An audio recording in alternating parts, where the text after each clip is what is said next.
بسم اللہ الرحمن الرحیم۔ ایک نقاب پوش عورت ادھر ادھر بھٹکتی پھر رہی تھی۔ وہ کسی محفوظ ٹھکانے کی تلاش میں تھی۔ اس کی گود میں ایک انتہائی خوبصورت گوری چٹی چھوٹی سی بچی تھی، جبکہ خود وہ عورت انتہائی کالی کلوٹی اور بدصورت تھی۔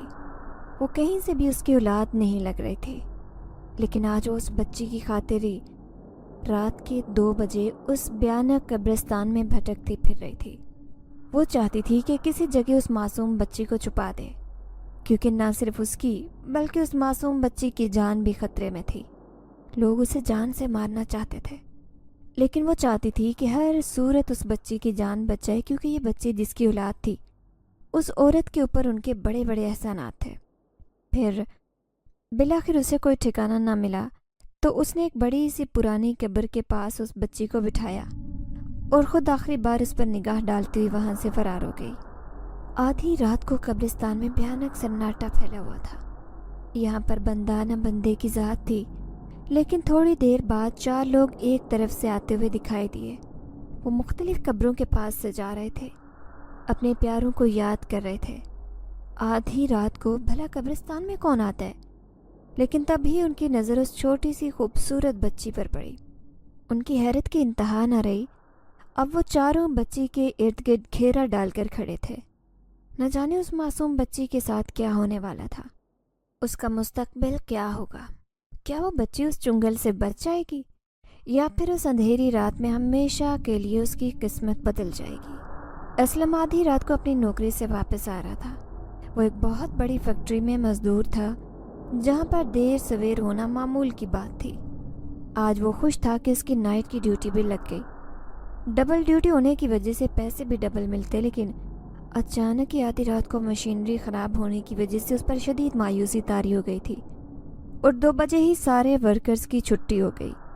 وہ اس راستے سے گزر رہا تھا جہاں پر خوفناک قبرستان تھا۔ ویسے تو یہاں سے گزرنا اس کا روز کا معمول تھا، لیکن جب بھی گزرتا نظریں جھکا کر اور دل ہی دل میں آیت الکرسی کا ورد کرتے ہوئے وہ تیز تیز قدموں سے یہاں سے گزرنے کی کوشش کرتا۔ آج بھی وہ نظر اٹھا کر کسی قبرستان کی طرف دیکھنا بھی نہیں چاہتا تھا۔ اس کی وجہ یہ تھی کہ کالونی میں اس قبرستان کی دہشت تھی۔ کہنے والے کہتے تھے کہ یہ قبرستان انسانوں کا نہیں بلکہ جنات کا ہے، کیونکہ یہاں پر صبح صبح تازہ قبریں بن جاتی تھی، جبکہ کبھی بھی کسی انسان کو یہاں پر قبرستان کے پاس دعائیں مانگتے ہوئے بھی نہیں دیکھا، اور نہ ہی کسی قبر پر کوئی تختی لگی ہوئی تھی۔ وہ دہشت زدہ نظروں سے ادھر ادھر دیکھتا ہوا یہاں سے گزرتا چلا جا رہا تھا، لیکن ایک دم ہی اسے اپنے قدموں کو روکنا پڑا۔ اس کی وجہ یہ تھی کہ سامنے ہی ایک خوبصورت گلابی رنگ کے فراق میں ملبوس چھوٹی سی بچی زاروں قطار رو رہی تھی۔ اسے اس معصوم خوبصورت بچی پر اس قدر ترس آیا کہ وہ وہاں رکنے پر مجبور ہو گیا تھا۔ حالانکہ پہلے تو وہ یہاں نظر اٹھا کر دیکھنے کا بھی قائل نہیں تھا، لیکن آج اس بچی کے رونے کی آواز اور خوبصورتی نے اسے رکنے پر مجبور کر دیا۔ اس نے بچی کو گود میں اٹھایا اور پھر ادھر ادھر دیکھنے لگا کہ شاید اس کا کوئی رشتہ دار یہاں پر موجود ہو، لیکن اس بھیانک اور خوفناک قبرستان میں سوائے سناٹے کے کچھ بھی نہیں تھا۔ اوپر سے چمگادڑوں اور جھینگروں کے بولنے کی آواز ماحول کو اور بھی ڈراؤنا بنا رہی تھی۔ وہ چند لمحے انتظار کرتا رہا، پھر اس بچی کو اپنے ساتھ لے کر جانے کے سوا اس کے پاس کوئی چارہ نہیں تھا۔ جیسے ہی وہ بچی کو لے کر گھر پہنچا، اس کی بیوی نے ایک ہنگامہ کھڑا کر دیا۔ میں پوچھتی ہوں اسلم کہاں سے لائے ہو اسے؟ کیا یہ تمہاری بیٹی ہے؟ وہ کہنے لگا، پاگل ہو گئی ہو کیا؟ میری اپنی 3 اولادیں ہیں، 2 بیٹے اور 1 بیٹی، مجھے اور بچوں کی چاہ نہیں ہے۔ میں نے سوائے تیرے علاوہ زندگی میں کسی سے محبت نہیں کی، تو پھر یہ بیٹی میری کیسے ہو سکتی ہے؟ تو تھوڑا حوصلہ رکھ، میں تجھے سب کچھ بتاتا ہوں۔ اسلم نے بیوی کو سب کچھ بتا دیا تھا کہ کس طرح یہ بچی رات کے اندھیرے میں اسے قبرستان میں روتی ہوئی ملی۔ اس معصوم کو گھر میں رکھ لو، کیا پتہ جلدی اس کے وارثوں کا پتہ چل جائے۔ اسلم کی بیوی دل سے اس بچی کو رکھنے پر رضامند نہیں تھی، لیکن اپنے شوہر کے آگے وہ کچھ بھی نہیں کہہ سکی۔ اس بچی کا ٹھکانہ اس غریب کا گھر بن گیا تھا۔ ابھی اسے رہتے ہوئے 1 دن ہی گزرا تھا جب اچانک آدھی رات کو اسلم کی بیوی کی آنکھ کھلی۔ اس کی آنکھوں نے جو غیر معمولی منظر دیکھا، اسے دیکھ کر اس کے ہوش اڑ گئے۔ وہ بچی صحن میں گول گول گھوم رہی تھی، پھر ایک دم ہی جیسے ہوا کے دوش پر ایسے اڑنے لگی جیسے کوئی اسے بازو میں لے کر گھما رہا ہو۔ وہ پاگلوں کی طرح اپنی آنکھیں مسل کر دیکھ رہی تھی کہ یہ حقیقت ہے یا کوئی خواب، لیکن سچ میں وہ جاگ رہی تھی۔ اس نے جھنجھوڑ کر اپنے شوہر کو اٹھایا۔ اسلم بھی آنکھیں مسلتا ہوا اٹھا۔ کبھی وہ پاگلوں کی طرح صحن کی طرف اشارے کرنے لگی، جہاں بچی کا نام و نشان بھی نہیں تھا، بلکہ وہ دوسری چارپائی پر پڑی خواب خرگوش کے مزے لے رہی تھی۔ اسلم کو کچھ بھی سمجھ نہیں آئی کہ اس کی بیوی نے آدھی رات کو اسے کیوں اٹھایا ہے، اور وہ کیا پاگلوں کی طرح ایک طرف اشارے کیے جا رہی ہے۔ لیکن دوسرے دن اس کی بیوی کہہ رہی تھی کہ رات بچی عجیب و غریب حرکتیں کر رہی تھی۔ اسلم نے اپنی بیوی کے سامنے ہاتھ جوڑ دیے اور کہنے لگا، خدا کا خوف کرو کلثوم، کیوں اس معصوم پر ایسے الزام لگا رہی ہو؟ میں جانتا ہوں تم اسے اپنے گھر پر نہیں رکھنا چاہتی، لیکن جب اس کے وارث اسے لینے آ جائیں گے تو ہم اسے ان کے حوالے کر دیں گے۔ اس نے کلثوم کو خاموش کروا دیا، جبکہ وہ پورا دن اس پر نظریں رکھتی رہی۔ نہ جانے کیوں سے اس بچی سے عجیب سا خوف محسوس ہو رہا تھا۔ پھر اگلے دن اسلم آ کر کہنے لگا، ارے یہ تو چھوٹی سی معصوم بچی ہے، اپنا نام بھی نہیں بتا سکتی، کیوں نہ ہم اس کا کوئی نام رکھ لیتے ہیں؟ مقدس نام کیسا ہے؟ کلثوم خوف زدہ ہو کر کہنے لگی، میں نے سنا ہے کہ مقدس نام بہت بھاری ہوتا ہے، یہ کیسا نام رکھ رہے ہو تم عجیب سا؟ اسلم کہنے لگا، بڑا پیارا نام ہے، اگر میری کوئی دوسری بیٹی ہوتی تو میں اس کا نام مقدس ہی رکھتا۔ یوں اسلم نے اس کا نام مقدس رکھ دیا، لیکن کلثوم کو نہ جانے کیوں اس بچی سے خوف محسوس ہوتا۔ اس کے اپنے بھی 3 بچے تھے، 2 بیٹے اور 1 بیٹی جو مقدس کی ہم عمر تھی۔ اس کا نام معصومہ تھا۔ وہ ہر وقت اس کے ساتھ کھیلتی، لیکن مقدس اس کے مقابلے میں بھاری جسم کی مالک تھی۔ ایک دن جب اس کے بیٹے نے شرارت کرتے ہوئے مقدس کو جھولے میں گرا دیا، اتنی زور سے وہ گری تھی کہ حقیقتاً چوٹ لگنے کا خدشہ تھا، لیکن کلثوم حیران رہ گئی کہ اسے ذرا بھی خراش نہیں آئی تھی، بلکہ وہ زور زور سے کھلکھلا کر ہنس رہی تھی۔ یہ دیکھ کر تو وہ اور بھی ڈر گئی۔ پھر ایک دن جب اس نے منظر جو دیکھا، اس کے بعد تو اس نے اسلم کا پیچھا ہی پکڑ لیا کہ وہ اس لڑکی کو وہاں چھوڑا ہے جہاں سے وہ لے کر آیا ہے۔ وہ اس آدھی رات کی بات تھی جب اسلم کہنے لگا، آج رات میں ڈیوٹی میں بھی رکوں گا کیونکہ کام بہت زیادہ ہے۔ وہ اکثر ہی رات کو ڈیوٹی پر رک جایا کرتا، دن رات کمانے کی وجہ سے اس کے گھر کا گزارا ہو رہا تھا۔ کلثوم اب بچوں کے ساتھ اکیلی جاگ رہی تھی گھر پر۔ 3 بچے سو رہے تھے، لیکن مقدس ابھی تک جاگ رہی تھی۔ اسے سخت غصہ آ رہا تھا کہ اتنی رات گئے تک جاگنے کی کیا وجہ ہے۔ حالانکہ ابھی وہ صرف 2-2.5 سال کی تھی، لیکن اپنے ہی سائے کو دیکھ کر وہ بار بار ہنسے جا رہی تھی۔ بلا کی خوبصورت گلابی رنگت والی بچی تھی، کسی امیر گھرانے کی لگتی، لیکن کلثوم اس سے خوفزدہ رہتی جیسے وہ خوبصورت بچی نہیں بلکہ کوئی جن زادی ہو۔ پھر اسے سلاتے سلاتے وہ بھی نیند کی آغوش میں کھو گئی، پتہ ہی نہیں چلا۔ لیکن جب آدھی رات کو اس کی آنکھ کھلی تو یہ دیکھ کر اس کے پیروں تلے سے زمین نکل گئی کہ مقدس اپنے بستر سے ہی غائب تھی۔ اتنی چھوٹی بچی بھلا آدھی رات کو کہاں جا سکتی ہے؟ جبکہ اس نے کمرے کے دروازے پر بھی کنڈی لگائی تھی۔ جیسے ہی اس کی نظر دروازے پر پڑی تو حیرت سے اس کی زبان کنگ رہ گئی، کیونکہ دروازہ کھلا پڑا تھا۔ ناممکن تھا کہ اتنی چھوٹی سی بچی کنڈی کھول کر کمرے سے باہر جا سکتی۔ ڈری سہمی وہ باہر آ کر اسے ڈھونڈنے لگی۔ تبھی وہ اسے درخت کے پاس کھیلتی ہوئی نظر آئی، کسی کو تالیاں بجا بجا کر خوش ہوتے ہوئے دکھا رہی تھی۔ وہ کلثوم سے ایک لفظ بھی نہیں کہا گیا، وہ اسے چیخو پکار بھی نہیں کر سکتی تھی۔ تبھی ایک کالا سا سایہ جس کا وجود بے حد لمبا تھا اس بچی کے گرد بھاگتا دکھائی دیا، جیسے وہ اسے خوش کر رہا ہو۔ یہ دیکھ کر تو خوف کے مارے وہ بے ہوش ہو جاتی۔ بڑی مشکل سے مقدس کو گود میں اٹھا کر اندر لے آئی۔ دوسرے دن وہ اسلم کے پیچھے پڑ گئی تھی۔ میں کہتی ہوں یا تو یہ لڑکی اس گھر میں رہے گی یا پھر میں اپنے بچے کو لے کر میکے جا رہی ہوں۔ وہ اسلم کو دھمکیاں دینے لگی۔ اسلم کو غصہ بھی آ رہا تھا کہ اتنی چھوٹی سی بچی سے وہ پرخاش رکھ رہی تھی، اس پر بلا وجہ کے الزام لگا رہی تھی، حالانکہ یہ تو بڑی خوبصورت اور پیاری بچی تھی، ہنس مکسی، ہر وقت ہنستی مسکراتی، حتیٰ کہ بھوک لگنے پر بھی رونا دھونا اس کی فطرت میں نہیں تھا۔ اب اسے اپنی ازدواجی زندگی کسی قیمت پر خراب نہیں کرنی تھی، اس لیے نہ چاہتے ہوئے بھی اس نے مقدس کو گود میں اٹھایا اور آدھی رات کو گھر سے باہر لے گیا۔ یہ بچی اسے بھیانک اور خوفناک قبرستان سے ملی تھی جس کے بارے میں کئی باتیں مشہور تھی۔ اس کا دل اتنا بڑا نہیں تھا کہ وہ بچی کو وہیں قبرستان میں چھوڑ سکتا۔ وہ بڑا مجبور اور بے بس لگ رہا تھا۔ ایک طرف تو اس کی شادی شدہ زندگی خطرے میں تھی، دوسری طرف یہ بچی جو نہ جانے کیوں اسے اتنی عزیز ہو گئی تھی کہ کسی طرح بھی اسے خود سے دور کرنے کا اس کو دل نہیں کرتا تھا۔ وہ آدھے راستے میں ہی تھا جب سامنے سے اسے ایک آدمی آتا دکھائی دیا۔ اس نے سفید رنگ کے کپڑے پہن رکھے تھے۔ وہ اسلم کے سامنے آ کر کھڑا ہو گیا۔ اسلم اس کے لمبے چوڑے وجود سے سہم گیا، خاص طور پر اس کی آنکھوں سے جو گہرے سبز کلر کی تھی۔ اسلم نے دیکھا اس اجنبی شخص کی نظریں اس بچی پر جمی تھی۔ کہاں لے کر جا رہے ہو اس بچی کو؟ اس کی غیر معمولی بھاری آواز پر وہ بری طرح سے گھبرا گیا، ڈر کر کہنے لگا، صاحب جی، یہ بچی مجھے کسی پرانے قبرستان سے ملی تھی، کیا کروں؟ بیوی اسے رکھنے پر تیار نہیں، کہتی ہے کہ یہ بچی آسیب زدہ ہے، اس لیے اسے وہیں چھوڑنے جا رہا ہوں۔ تبھی وہ آدمی 2 قدم چلتا اسلم کے قریب آیا اور کہنے لگا، کیوں اتنی بڑی بے وقوفی کر رہے ہو نادان؟ اس بچی کو اپنے پاس رکھو، اس کی روشن پیشانی بتاتی ہے کہ یہ بڑی قسمت والی ہے، اس کا بخت بہت اونچا ہے، اور اس کا وجود اگر تمہارے گھر میں رہے گا تو تم بھی اپنی قسمت بدلنے میں کامیاب ہو جاؤ گے۔ میری مانو تو ابھی اور اسی وقت اسے اپنے گھر لے جاؤ اور جا کر قسمت بدل لو۔ آدمی کی بات میں نہ جانے ایسا کیا سحر تھا کہ اسلم بچی کو واپس گھر لے کر جانا چاہتا تھا۔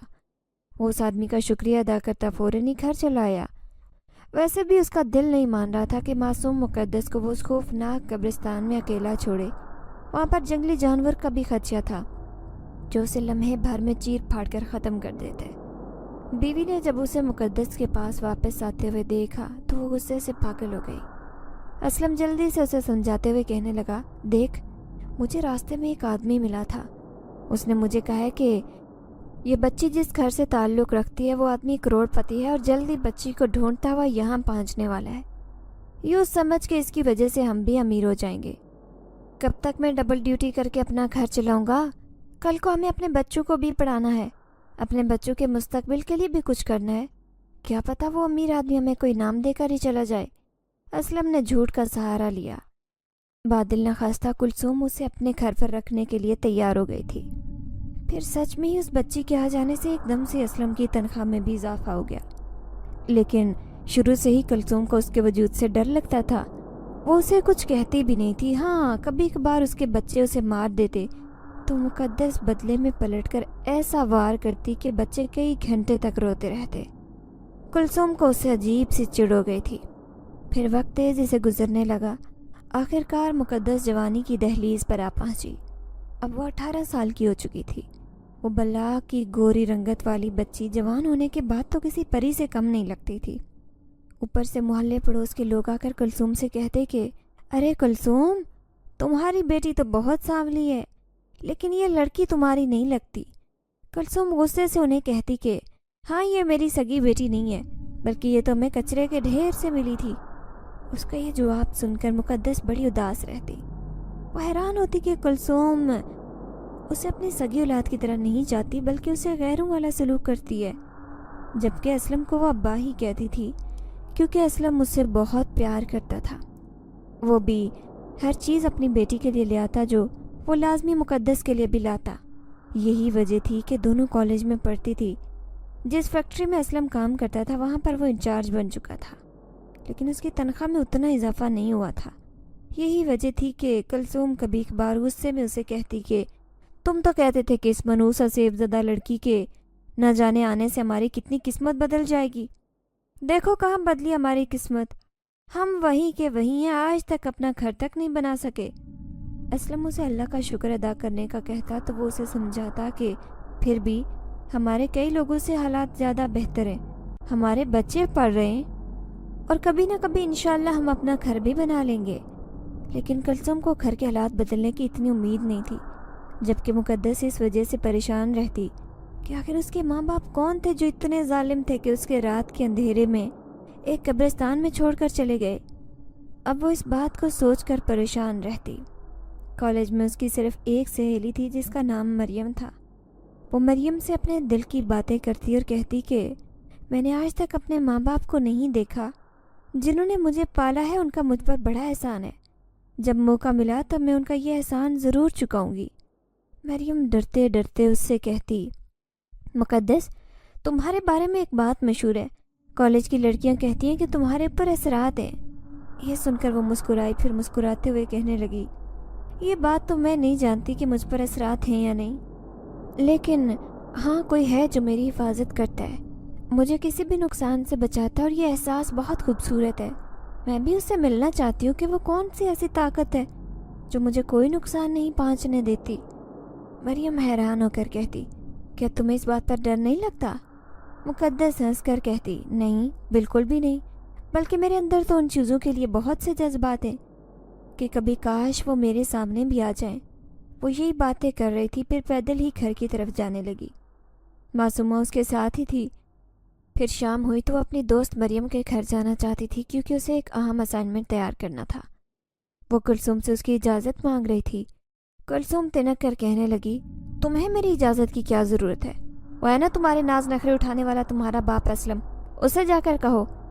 مقدس کا چہرہ اتر گیا۔ اکثر ہی کلثوم اس سے کڑوا مزاج اختیار کیے رکھتی، جس کا اسے بہت دکھ ہوتا۔ پھر وہ اسلم سے پوچھنے لگی تو اسلم نے اسے خوشی خوشی اجازت دے دی، بلکہ کہنے لگا کہ راحیل تمہیں مریم کے گھر چھوڑ آئے گا۔ وہ کہنے لگی کہ راحیل کا میں انتظار نہیں کر سکتی کیونکہ وہ کافی دیر سے کوچنگ سے آتا ہے، اس لیے وہ اکیلی ہی مریم کے گھر چلی جائے گی۔ پھر مریم سے ہنسی مذاق کرتے ہوئے اسے وقت کا پتہ ہی نہیں چلا۔ جب اس نے باہر پھیلا اندھیرا دیکھا تو وہ تھوڑا گھبرا گئی، کہنے لگی، ابا سخت ناراض ہوں گے کہ میں اتنی دیر گھر سے باہر رہی ہوں، اب میں چلتی ہوں۔ جلدی سے مریم کو خدا حافظ کہا اور گھر کی طرف آنے لگی، لیکن اچانک بیچ راستے میں اسے ایسے محسوس ہوا جیسے کوئی اجنبی اس کا پیچھا کر رہا ہو۔ اس نے پلٹ کر دیکھا، چہرے پر مفلر ڈالے وہ اجنبی اس کے پیچھے پیچھے چلتا آ رہا تھا۔ اسے دیکھ کر وہ سخت خوفزدہ ہو گئی۔ جب وہ تیز تیز قدموں سے چلتی تو اجنبی بھی خود بخود اپنے قدم تیز کر لیتا، جب وہ آہستہ چلتی تو وہ بھی آہستہ چال چلتا اس کے پیچھے پیچھے آ رہا تھا۔ پھر وہ حیران رہ گئی جب وہ اسے گھر تک چھوڑ کر چلا گیا۔ یہ بات تو اس نے کسی کو بھی نہیں بتائی تھی۔ پھر اس رات وہ سو رہی تھی جب اس نے عجیب سا خواب دیکھا، جیسے وہ کسی قبرستان میں بھٹک رہی ہے۔ وہاں پر بہت سارے آدمی اور عورتیں بھی ہیں جو اسے پکار رہے ہیں، اسے اپنے پاس بلا رہے ہیں، جبکہ وہ وہاں پر کھڑی مسلسل روئے جا رہی ہے۔ اس قبرستان کو دیکھ کر تو جیسے اس کی آنکھ کھلی تو وہ سخت خوفزدہ ہو گئی۔ صبح اس کا چہرہ اترا ہوا تھا۔ اسلم سے دیکھا نہیں گیا اور پوچھے بنا نہ رہ سکا، کیا ہوا میری بیٹی، اتنی پریشان کیوں ہو؟ وہ مقدس سے اپنی سگی بیٹی جیسا پیار کرتا تھا۔ معصومہ اور اس کے لیے اس کے دل میں ایک ہی جذبات تھے۔ تو مقدس آنسو بہاتے ہوئے کہنے لگی، آج میں نے بہت ڈراؤنا خواب دیکھا ہے۔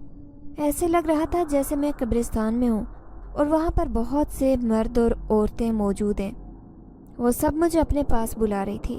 کیا میں جلدی مرنے والی ہوں ابا؟ وہ آنسو بہاتے ہوئے اپنے باپ سے عجیب سی بات کر رہی تھی۔ اسلم نے فوراً اس کے سر پر ہاتھ رکھا اور کہنے لگا، آج ایسی بات کہی ہے، دوبارہ ایسی بات نہ کہنا۔ بیٹی تو نہیں جانتی کہ میرے دل میں تیرے لیے کتنی محبت ہے۔ ارے بیٹا، یہ تو ایسے ہی الٹے سیدھے خواب نظر آتے ہیں، کبھی کبھار ہماری سوچی ہوئی باتیں بھی ہمارے ذہن میں موجود رہتی ہیں، یہی وجہ ہے کہ ہمیں ایسے خواب دکھائی دیتے ہیں۔ لیکن جب مسلسل 3 دن تک مقدس کو خواب میں وہی قبرستان نظر آتا تو وہ اسلم سے کہنے لگی کہ آپ نے مجھے ایک دفعہ بتایا تھا کہ آپ نے مجھے قبرستان سے اٹھایا تھا، میں وہاں جانا چاہتی ہوں۔ اسلم اس کی بات سن کر حیران رہ گیا۔ بیٹا، وہاں جا کر کیا کرو گی؟ مجھے نہیں پتا کہ تمہارے سگے ماں باپ زندہ ہیں یا مر چکے ہیں، اگر وہ زندہ بھی ہوتے تو میں تمہیں کبھی وہاں چھوڑنے نہیں جاتا۔ مجھے لگتا ہے کہ تمہارے ماں باپ مر چکے ہیں، ہو سکتا ہے کہ تمہاری ماں نے کسی مجبوری کے تحت وہاں پر تمہیں چھوڑا ہو، لیکن میری بیٹی، یوں جوان لڑکی کا قبرستان میں جانا ٹھیک نہیں ہے۔ وہ ضد کرتے ہوئے کہنے لگی، آپ مجھے ایک بار قبرستان میں لے جائیں، میں دیکھنا چاہتی ہوں کہ میرے خواب میں آنے والا قبرستان وہی ہے یا کوئی دوسرا ہے۔ اس کی بات اسلم کیسے ٹال سکتا تھا؟ وہ اسے اپنے ساتھ لیے اسی قبرستان میں چلا گیا جہاں پر وہ بالکل پتھر کے بت کی طرح ساکت کھڑی چاروں طرف نظریں گھما رہی تھی۔ اسے یقین نہیں آ رہا تھا کہ خواب میں نظر آنے والا یہ قبرستان وہی ہے۔ اسلم سرگوشی میں اسے کہنے لگا، دیکھو، میں خود تمہیں ڈرتے ڈرتے یہاں پر لے کر آیا ہوں۔ تم نہیں جانتی میری بیٹی کہ اس قبرستان کے بارے میں کتنی عجیب و غریب باتیں مشہور ہیں۔ وہ حیرت اور دلچسپی سے کہنے لگی کہ کیسی عجیب باتیں، مجھے بھی بتائیں۔ تو اسلم کہنے لگا، یہاں نہیں بتا سکتا، چلو گھر چل کر بتاؤں گا۔ یوں وہ اسلم کے ساتھ گھر چلی آئی، لیکن جب اس نے بتایا کہ ابا، مجھے یہی قبرستان خواب میں نظر آتا ہے، یہ سن کر اسلم کے ہوش اڑ گئے۔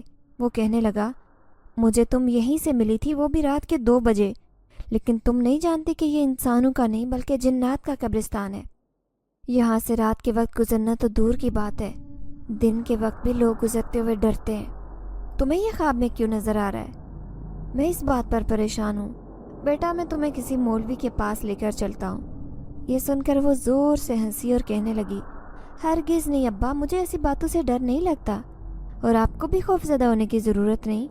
میں تو بس اپنے ماضی کے بارے میں کھوج لگانا چاہتی ہوں کہ میرا اصل کیا ہے، میں کس کی بیٹی ہوں۔ کوئی تو ایسا ہوگا جو مجھے میرے ماضی کے بارے میں بتا سکے۔ اس کی آنکھوں میں آنسو تھے۔ اسلم نے بڑی مشکل سے اسے چپ کروایا۔ وہ اسے کہنے لگا کہ میں تمہارا باپ نہیں، لیکن میں نے تمہیں بہت پیار دیا ہے۔ میری بیٹی، میرے ہوتے ہوئے تمہیں ایسی باتیں سوچنے کی ضرورت نہیں ہے۔ وہ اسلم کے چپ کروانے پر فوراً چپ ہو گئی تھی۔ اگلے دن وہ اس کے لیے مزیدار چاٹ لے کر آیا تو وہ اور بھی خوش ہو گئی، جبکہ کلثوم یہ سب دیکھ کر شدید حسد کا شکار تھی۔ وہ غصے سے کہنے لگی، کچھ اپنی بیٹی کے بارے میں بھی سوچا ہے؟ وہ جوان ہونے کو ہے، اس کا رشتہ کرنا ہے، جہیز جمع کرنا ہے۔ دونوں بیٹے بھی کام پر لگوا دیے، پھر بھی گھر کا کام پورا نہیں ہوتا، سارے پیسے کرائے میں نکل جاتے ہیں۔ اسلم اسے سمجھاتے ہوئے کہتا کہ اللہ سب کا نصیب دیتا ہے، تم پریشان مت ہو۔ وہ بچی پہلے ہی اپنے بارے میں سوچ سوچ کر پریشان رہتی ہے، تم اس کے سامنے ایسی باتیں نہ کیا کرو۔ کلثوم خاموش ہو گئی۔ دل میں وہ چھپ چھپ کر مقدس سے پیار کرتی، لیکن کبھی اس کا اظہار نہیں کیا۔ پھر ایک دن مقدس اسلم سے کہنے لگی کہ ابا، میری سہیلی مریم ایک کوچنگ میں پڑھا رہی ہے، 5,000 روپے اسے تنخواہ دے رہے ہیں، میں بھی پڑھا لیتی ہوں، وہاں پر ایک ٹیچر کی ضرورت ہے۔ یہ سن کر اسلم حیران رہ گیا، کہنے لگا، ارے نہیں میری بیٹی، میں نے تمہیں کام کروانے کے لیے اس گھر میں نہیں رکھا، تم تو میری شہزادی ہو۔ وہ کہنے لگی، نہیں ابا، اگر مریم کام کر سکتی ہے تو میں کیوں نہیں، اس لیے میں کل ہی کوچنگ میں پڑھاؤں گی، تھوڑا بہت خرچہ اپنا اٹھا لوں گی۔ یوں اسلم اس کے شوق کو دیکھتے ہوئے اسے اجازت دے چکا تھا۔ یوں تو مقدس کو وہاں پڑھاتے ہوئے بہت اچھا لگ رہا تھا، لیکن جب ہر رات وہ گھر لوٹتی تو اسے بڑا ہی عجیب لگتا، جب کوئی اجنبی اس کے پیچھے پیچھے آ رہا ہوتا۔ کبھی بھی اس کا چہرہ اسے دکھائی نہیں دیا تھا، کیونکہ وہ ہمیشہ ہی اپنا چہرہ مفلر سے ڈھانپ کر رکھتا، لیکن مقدس کو اب اسے ڈر لگنے لگا تھا، اور پھر آخرکار ایک دن وہ تنگ آ گئی۔ شام کے 8 بج رہے تھے اور وہ تیز تیز قدموں سے چلتے ہوئے گھر کی طرف جا رہی تھی، جب وہ پھر سے اس کے پیچھے پیچھے آنے لگا۔ وہ غصے سے پلٹی اور کہنے لگی، کیوں میرا پیچھا کر رہے ہو؟ میں جاننا چاہتی ہوں کہ تم کون ہو۔ اچانک ہاتھ بڑھا کر اس نے اس کا مفلر اتارنا چاہا۔ وہ لمحے بھر میں اس سے بہت دور چلا گیا۔ یہ دیکھ کر وہ خوف سے تھر تھر کانپنے لگی کہ وہ اجنبی انسان نما کوئی اور ہی مخلوق لگ رہی تھی۔ وہ 2 قدم چلتا ہوا اس کے سامنے آیا اور کہنے لگا، میں تو تمہاری مدد کرنا چاہتا ہوں، تبھی تو تمہارا پیچھا کر رہا ہوں، آج سے نہیں بلکہ بچپن سے، جب تم صرف 2 سال کی چھوٹی بچی تھی۔ یہ سن کر وہ چونک گئی، حیرت سے اسے کہنے لگی، کیا تم میرے ماضی کے بارے میں جانتے ہو؟ مقدس کی خوشی کی انتہا نہیں رہی۔ وہ پہلے سے ہی اپنے ماں باپ کے بارے میں جاننا چاہتی تھی کہ آخر اس کے ماں باپ کون ہیں، جو اس خوفناک ویرانے میں چھوڑ کر چلا گیا تھا۔ وہ اجنبی کہنے لگا، ہاں میں سب کچھ بتاؤں گا تمہارے بارے میں، سب کچھ جانتا ہوں، لیکن اگر تمہیں اپنے بارے میں جاننا ہے تو وہیں آنا ہوگا، اسی قبرستان میں جہاں میں نے تمہیں پہلی بار دیکھا تھا۔ اجنبی نے اب تک اپنا چہرہ نہیں دکھایا تھا، لیکن مقدس اس پر اعتبار کیسے کر سکتی تھی؟ اب وہ سوچنے پر مجبور ہو گئی، جیسے لمحے بھر میں وہ اس کے سامنے سے غائب ہوا تو اس کے ہوش اڑ گئے۔ وہ سمجھ گئی کہ یہ کوئی غیر فطری معاملہ ہے۔ بڑی مشکل سے وہ گھر پہنچی۔ اس کی اڑی رنگت اور بدحواس چہرہ دیکھ کر اسلم پریشان ہو گیا، لیکن مقدس نے کسی کو اجنبی کے بارے میں نہیں بتایا۔ رات کو وہ لیٹی تو نیند ہی نیند میں بڑبڑانے لگی کہ میں وہاں ضرور آؤں گی، وہ سب کچھ جاننا چاہتی ہوں۔ یہ آواز اسلم اور کلثوم بھی سن رہے تھے۔ کلثوم غصے سے کہنے لگی، میں تو پہلے ہی کہتی تھی کہ یہ لڑکی ٹھیک نہیں ہے، تم نے میری بات نہیں مانی، اب بھلا بتاؤ اس کی ایسی حالت دیکھ کر کون اسے شادی کرے گا؟ اسلم کہنے لگا، یہ اس کے بچپن کی باتیں جو اس کے ذہن پر چھائی ہیں، انہی باتوں کے اثر کی وجہ سے نیند میں بڑبڑا رہی ہے۔ اسے بھی تجسس ہے کہ آخر اس کے ماں باپ کون ہیں، کیا ایسی وجہ بنی کہ 2 سال کی بچی کو اٹھا کر قبرستان میں پھینک دیا؟ اسلم اس کے خلاف ایک بھی لفظ سننے کو تیار نہیں تھا۔ دوسرے دن مقدس کالج چلی گئی، لیکن وہ مریم سے کہنے لگی کہ اسے جلدی اپنے بارے میں ساری معلومات ملنے والی ہیں۔ اس کا کسی سے رابطہ ہوا ہے۔ مریم یہ سن کر حیران رہ گئی، کہنے لگی کہ یہ تو تمہارے لیے خوشی کی بات ہے۔ دیکھو ہم اس دنیا میں آتے ہیں، اگر ہمیں شناخت کے بارے میں علم نہ ہو تو یہ بہت بڑی بات ہے۔ تم ہمت والی ہو جو سب برداشت کر رہی ہو۔ مقدس کہنے لگی، جیسے ہی مجھے پتہ چلے گا کہ میرے ماں باپ کون ہیں، کہاں رہتے، تو میں ان سے ملنے ضرور جاؤں گی۔ وہ بہت پرجوش ہو رہی تھی، لیکن اس نے مریم کو نہیں بتایا کہ جو اس کی اصلیت کے بارے میں بتائے گا وہ اسے ملنے کے لیے کہاں بلا رہا ہے، جہاں پر جانا اس کے لیے ناممکن ہے۔ ایک بار وہ اسلم کے ساتھ گئی تھی، لیکن اسلم نے اس جگہ کے بارے میں بڑی عجیب و غریب اور خوفناک باتیں بتائی تھی۔ اگر وہ وہاں جائے گی تو اسلم سے چھپ کر، اسی لیے وہ کسی ایسے موقع کا انتظار کر رہی تھی۔ پھر وہ موقع بھی اس کے ہاتھ آ گیا۔ اس دن وہ کالج سے گھر گئی تو کلثوم زور زور سے رو رہی تھی۔ اس کا یوں رونا دیکھ کر وہ بری طرح سے پریشان ہوئی، جبکہ معصوموں سے چپ کروانے کی ناکام کوشش کر رہی تھی۔ پھر پتہ چلا کہ کلثوم کی ماں، جو 80 سال سے زیادہ عمر کی تھی، وہ انتقال کر گئی ہیں۔ اب کلثوم اور اسلم گاؤں جانے کی تیاری کر رہے تھے، لیکن سارے بچے گھر پر ہی تھے۔ اسلم بار بار انہیں تاکید کر رہا تھا کہ بلا ضرورت رات کو گھر سے باہر نہیں رہنا اور جلدی واپس آنا۔ وہ ان سب کو سمجھا رہا تھا، لیکن مقدس کا دل زور زور سے دھک دھک کر رہا تھا۔ آج اس کے پاس ایسا موقع تھا کہ وہ قبرستان میں اکیلی جا سکتی تھی، بس وہ موقع کی تلاش میں تھی۔ وہ جانتی تھی کہ اسلم کے دونوں بیٹے کام سے واپس آتے ہی گہری نیند سو جاتے ہیں، جبکہ معصومہ بھی جلدی سونے کی عادی تھی۔ ایک وہی تھی، بے چین تھی، جو رات بھر جاگتی رہتی۔ اب وہ کسی ایسی بات کا انتظار کر رہی تھی۔ پھر اس نے دیکھا کہ گھر میں مکمل سناٹا چھا گیا۔ معصوموں سے چند قدم کے فاصلے پر دوسری چارپائی پر گہری نیند سو رہی تھی۔ وہ چپکے سے اٹھی اور کنڈی کھول کر گھر سے باہر آ گئی۔ کلثوم کی بڑی سی کالے رنگ کی چادر اس نے پہن لی تاکہ کوئی اسے پہچان نہ سکے۔ راستے میں 2 سے 3 کتے بھی آوارہ نظر آئے، جن سے وہ سخت خوفزدہ ہو گئی، لیکن آہستہ آہستہ وہ اس قبرستان میں پہنچنے میں کامیاب ہو گئی۔ اب چاروں طرف آنکھیں پھاڑے وہ کچھ خوفزدہ سی کسی کو تلاش کرنے کی کوشش کر رہی تھی، لیکن یہ کیا؟ اس کا خواب حقیقت بن کر اس کے سامنے کھڑا تھا۔ رات کے 11 بجے اس قبرستان میں بہت سارے مرد اور عورتیں جمع تھے، جو آپس میں ہنس ہنس کر باتیں بھی کر رہے تھے۔ اس نے دیکھا کہ آدھی رات کو بھی اس قبرستان میں خوب رونق تھی۔ اب وہ بری طرح سے سہم گئی تھی۔ جیسے ہی گھبرا کر پلٹنے لگی، اچانک عورت نے اسے آواز دی، اے لڑکی، کسے تلاش کر رہی ہو؟ اس نے جیسے ہی عورت کی طرف دیکھا، خوف کے مارے اس کے رونگٹے کھڑے ہو گئے۔ وہ عورت بڑی عجیب و غریب تھی، خاص طور پر اس کی آنکھیں انسانی عورتوں سے بڑی مختلف تھی، جو اس کے چہرے پر نظریں ٹکائے اسے سوال جواب کر رہی تھی۔ وہ جلدی سے کہنے لگی، مجھے یہاں پر کسی سے ملنا ہے۔ وہ ایک آدمی ہے جو ہر وقت سفید کپڑے پہن کر رکھتا ہے اور منہ پر مفلر لپیٹ کر، میں اسی سے ملنے آئی ہوں۔ وہ کب سے اتنی بہادر بن گئی تھی۔ عورت نے اسے سر سے پاؤں تک دیکھا اور کہنے لگی، اچھا میں سمجھ گئی، وہ دیکھو سامنے درخت کے پیچھے چھپا تمہارا انتظار کر رہا ہے۔ اس نے جیسے ہی درخت کی طرف دیکھا تو حیران رہ گئی، سچ میں ہی وہ سامنے کھڑا تھا۔ وہ جلدی سے اس کے سامنے گئی اور کہنے لگی، خدا کے لیے مجھے میری سچائی بتاؤ، مجھے آج موقع ملا اس لیے یہاں آئی ہوں، ہو سکتا ہے اس کے بعد دوبارہ موقع نہ ملے، میں بس اپنے بارے میں جاننا چاہتی ہوں، اگر تم مجھے میرے ماضی کے بارے میں بتا دو گے تو تمہارا مجھ پر بہت بڑا احسان ہوگا۔ اچانک اس نے چہرے سے مفلر ہٹایا۔ یہ دیکھ کر مقدس بری طرح سے خوفزدہ ہو گئی کہ اس کے نقوش بھی بالکل اسی عورت کی طرح تھے اور آنکھیں تو بڑی ہی عجیب تھی جو اندھیرے میں بھی چمک رہی تھی۔ پھر وہ کہنے لگا، ہاں کیوں نہیں، ہم تمہیں سب بتائیں گے، کیونکہ ہمارا تم سے بہت پرانا رشتہ ہے، 10-15 سال پرانا، ہم بچپن سے ہی تمہاری حفاظت کرتے آ رہے ہیں۔ یہ سن کر وہ چونک گئی، پھر حیرت سے کہنے لگی، لیکن آپ لوگ ہیں کون؟ وہ عجیب انداز میں مسکرایا اور کہنے لگا، ہم جنات ہیں، دراصل یہ ہمارا جنات کا قبرستان ہے، ہم ہر رات یہاں آتے ہیں اپنے مرے ہوئے جنات کا سوگ منانے کے لیے، لیکن برسوں پرانی بات ہے کہ ایک رات بڑی عجیب تھی، میں اس وقت بہت جوان تھا اور طاقتور بھی، اپنی ماں کی قبر پر آیا تھا، تب میں نے ایک چھوٹی بچی کو یہاں روتے دیکھا، مجھے اس بچی پر بہت ترس آیا، لیکن وہ ایک انسانی بچی تھی، میں اسے اپنے ساتھ نہیں لے جا سکتا تھا، لیکن پھر مجھے پتہ چلا کہ اسے ایک آدمی اپنے ساتھ لے گیا جو بہت ہی مہربان طبیعت کا ہے۔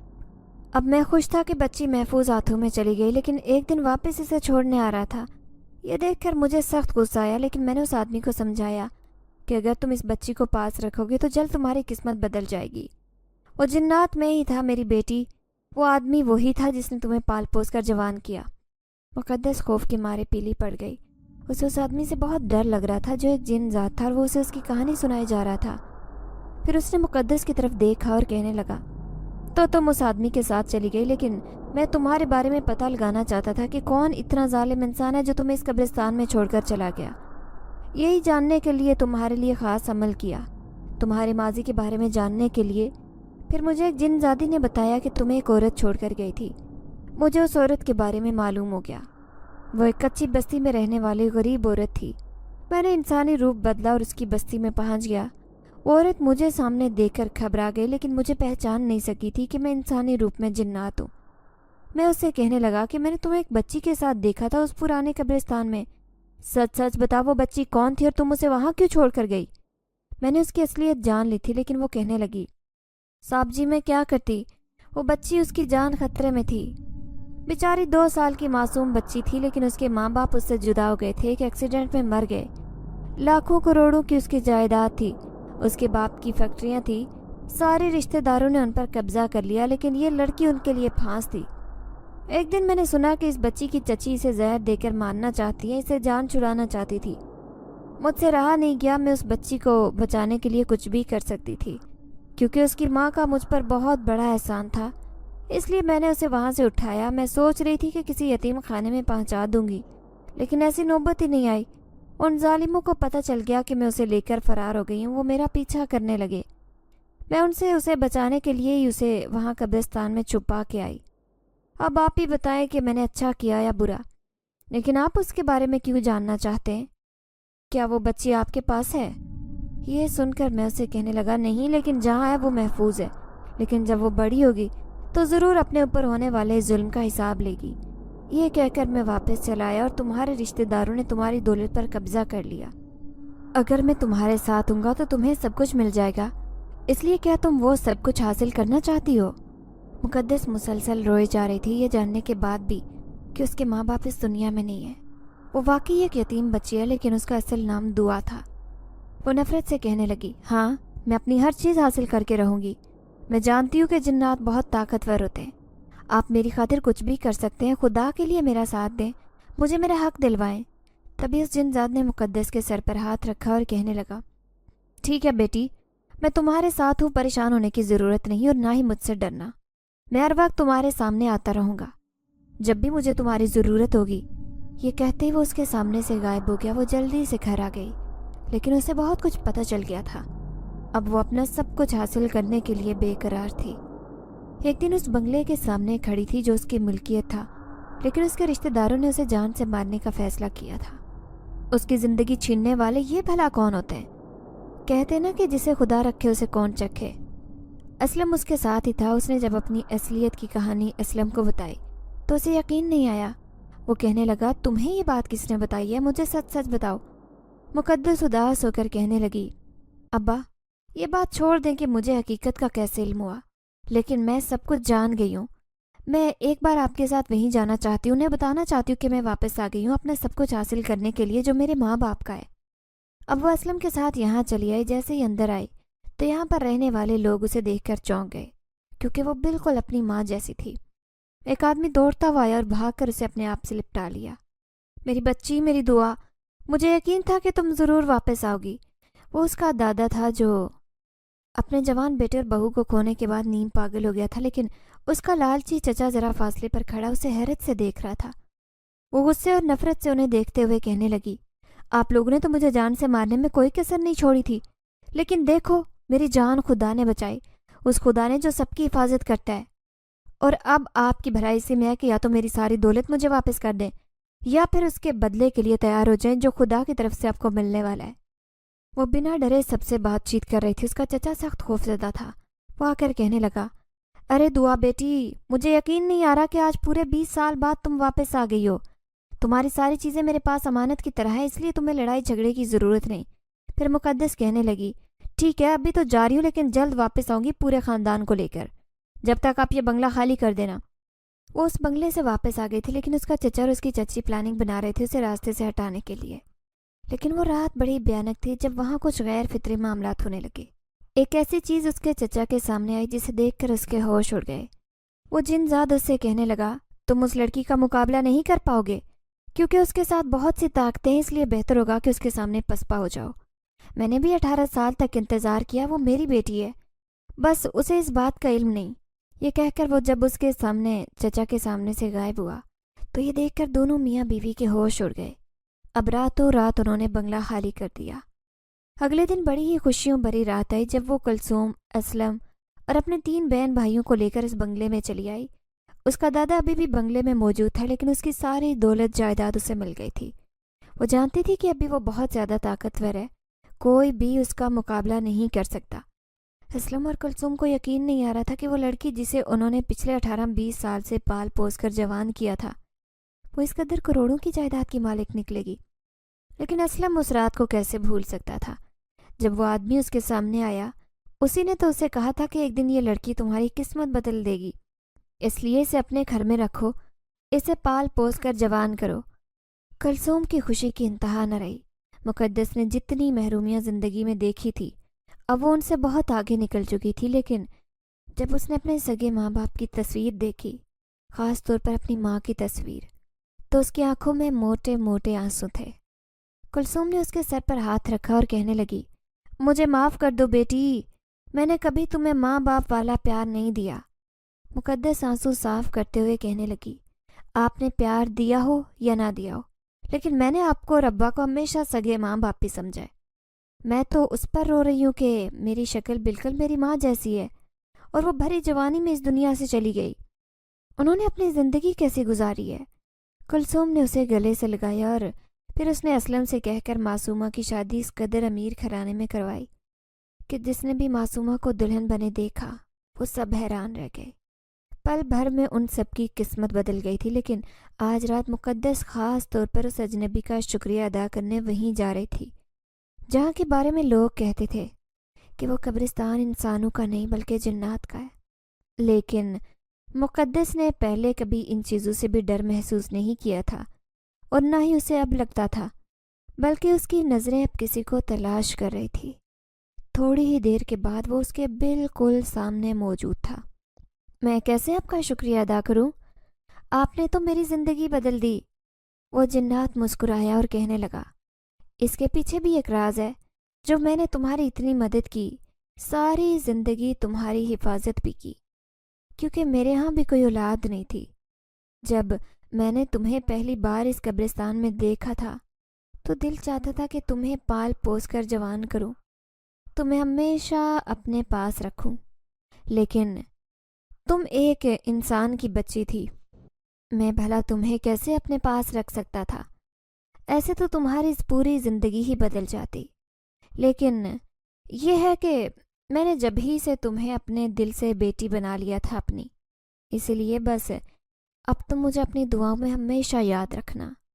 یہ کہتے ساتھ ہی وہ اس کے سامنے سے غائب ہو گیا، جبکہ اب مقدس واپس اپنے بنگلے میں لوٹ کر آ گئی تھی۔ اب اسلم بھی بہت عیاشیاں کر رہا تھا۔ وہ صرف فیکٹری دیکھتا، اس کے نیچے باقی سارے ورکرز کام کرتے تھے، جبکہ اسلم کے دونوں بیٹے بھی اب بہت اچھی پوسٹ پر تھے۔ وہ سب جانتے تھے کہ وہ جو کچھ بھی ہے وہ مقدس کا ہی ہے، لیکن مقدس سبھی کو یہی کہتی تھی کہ یہی میرا خاندان ہے، جنہوں نے مجھے نام دیا، جنہوں نے مجھے پہچان دی، جنہوں نے مجھے پڑھایا لکھایا بنا کسی مطلب کے۔ ان معصوم لوگوں کو تو پتہ بھی نہیں تھا کہ میں اتنے امیر گھرانے سے تعلق رکھتی ہوں کہ کل کو ان کی بھی قسمت بدل جائے گی۔ سچ کہتے ہیں، جو بنا مطلب کسی بنا لالچ کے اپنی زندگی گزارتے ہیں، قسمت ایک بار انہیں ضرور اس اونچائی پر لا کر کھڑا کرتی ہے جن کے بارے میں وہ سوچتے بھی نہیں ہیں۔ آج وہی کلثوم رانی بن کر اب اس بنگلے میں عیش کر رہی ہے۔ اب وہ سوچتی ہے کہ اس نے مقدس کے ساتھ کبھی بھی اچھا سلوک نہیں کیا تھا، اس نے مقدس کو کبھی بھی اچھی نظر سے دیکھا تک نہیں تھا، بلکہ ہمیشہ ہی غصے اور نفرت بھری نگاہوں سے دیکھا تھا۔ لیکن اب کلثوم کے دل میں اسی مقدس کے لیے بے پناہ محبت ہے۔ ہاں، یہ بھی ایک حقیقت تھی کہ کلثوم بھی چپکے چپکے سے اس سے محبت تو پہلے بھی کرتی تھی، لیکن اس نے اسلم کی طرح کبھی بھی اس بات کا اظہار نہیں کیا تھا۔ مقدس آج بھی اس تاریک اور ویران قبرستان میں اکیلی جاتی ہے کسی کی تلاش میں، تو کبھی کبھی اسے وہ دکھائی دیتا ہے تو اسے بہت خوشی محسوس ہوتی ہے۔ اس کی زندگی کی کہانی اسی جنات کے قبرستان سے ہی شروع ہوئی تھی، اور یہیں پر اسے اپنے کئی سوالوں کا جواب بھی مل گیا تھا۔ ناظرین، اگر آپ کو آج کی یہ کہانی اچھی لگی ہو تو ویڈیو کو لائک ضرور کریں۔ اگر آپ کو ایسی دہشت ناک دل کو جکڑ دینے والی کہانیاں پسند ہیں تو ایسی ایک کہانی روزانہ سننے کے لیے ہمارے چینل کو سبسکرائب کریں۔ اجازت چاہتے ہیں، اللہ حافظ۔